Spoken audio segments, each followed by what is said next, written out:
Yeah, yeah, yeah, yeah, yeah.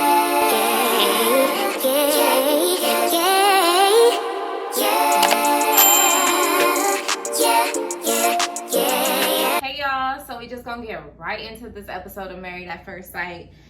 I didn't even do the whole prepping where we are because honestly I don't remember. But I do know that we started off with Morgan and Ben getting inside doing the mermaid lesson. Oh, Ben, good for you. Do whatever Morgan wants you to. I personally wouldn't subject my man to becoming a mermaid, but all right, that was cute, I guess. Moving on. Kristen and Mitch, they have a conversation about life goals. And newsflash, you two, your life goals don't align. Like, I don't understand why Kristen keeps trying to make fetch happen. It's not going to happen. Mitch wants to live poor, and Kristen wants to, live off the fruits of her labor, as she should. He's talking about just because we can, afford a private jet doesn't mean we should get it. And Kristen's like, no, that's absolutely what that means, silly. So anyway, those lifestyle differences, I believe, are going to come to a head, just like we saw them kind of come to a head in the in their little argument at the karaoke, which, by the way, was hilarious.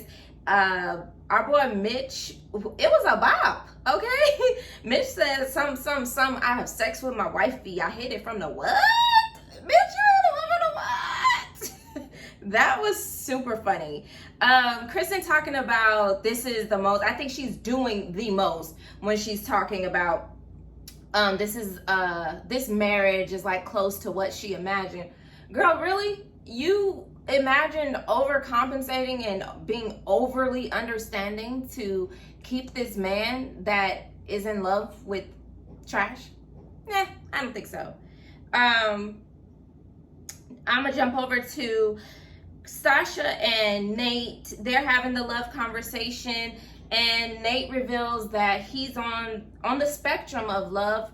He's giving them a 4 out of 10, and she's upset because she says, like, hey, I was giving us 8 out of 10. I thought we were much closer. Sasha, I think your problem is that you want what you want and you want it now. And Nate is not a business.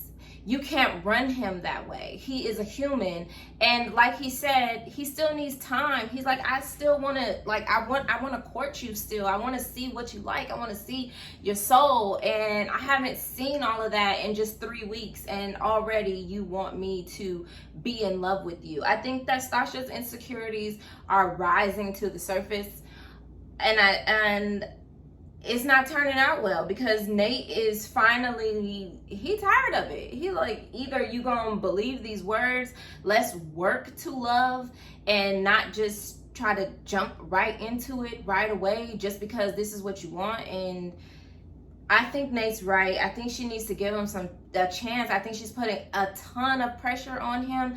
And I think that perhaps like, maybe Sasha should have had an older man, or at least one her age, that was like literally ready for all the things that she's ready for, and that was just ready to jump in, eyes wide shut.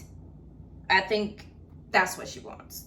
Moving on to Justin and Alexis.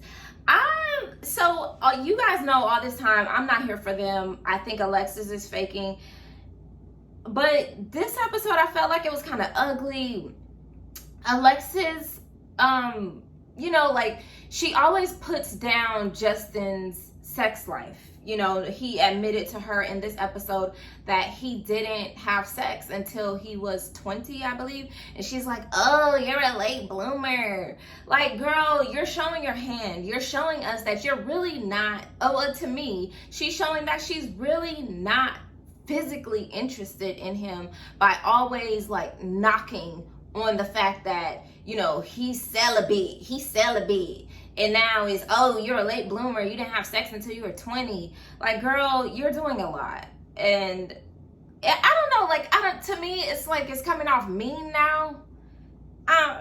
Maybe, but yeah. And I thought the music was super fitting at the end. They played some music talking about she don't love you. I don't think that's what it said, but it said something like that. And I was like, whoa, that music is super fitting. I thought that was funny. Miguel and Lindy.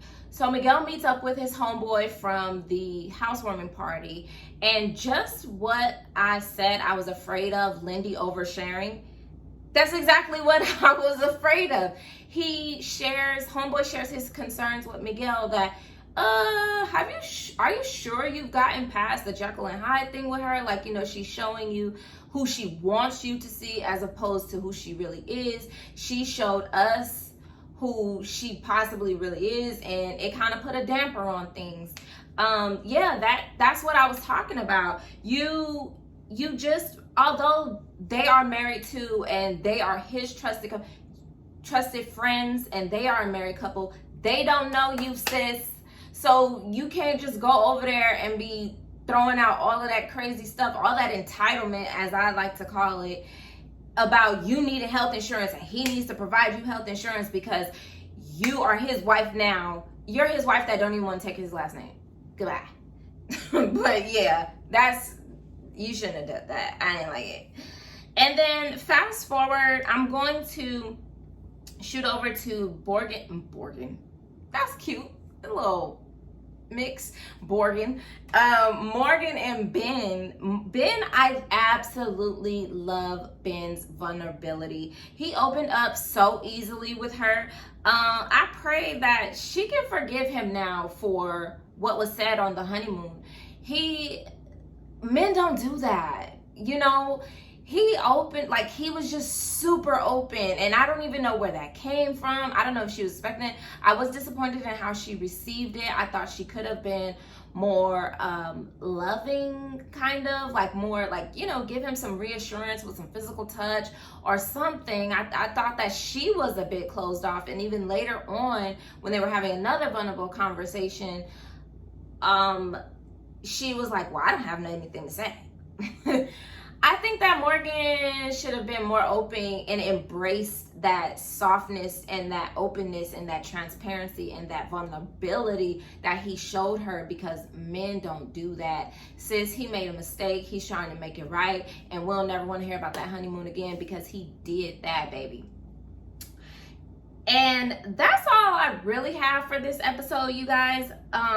Next episode looks like it's going to get a little spicy. It looks like Ben's still been talking to Justin, and Justin has still been talking to Alexis. Like, oh my gosh, I know we discussed you shouldn't be telling people stuff in your marriage, but Justin, why are you going back telling Alexis? Alexis is Morgan's friend. Oh, y'all, I don't know. I guess that's a trigger for me, huh? We're going to explore that next episode. Anywho, I will see you guys tomorrow with my Ready to Love review. Have a good one.